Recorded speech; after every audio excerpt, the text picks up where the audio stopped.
časoch, keď si ľudia rieku Slatinu vážili, dvaja páni k nej na ryby chodili. Uj, nad Slatinou, tam je nebo jasné.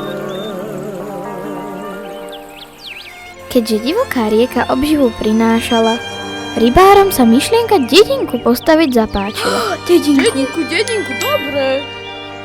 Malá dedinka, čo aj medveď tu zaspinka, dostala krásny názov Slatinka. Dobre sa ľuďom žilo v Slatinke. Kým od mesta neprišli správy veľké. Čo to je v tej obálke?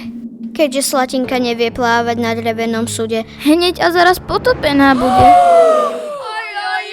Život dediny zrazu ohrozený bol.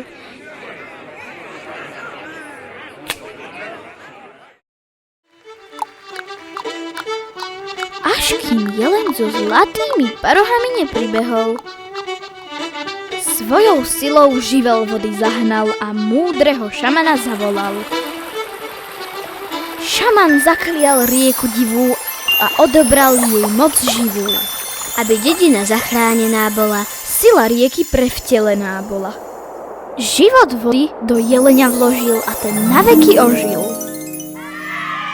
dodnes stráži rieku divú, aby bránil Slatinku milú.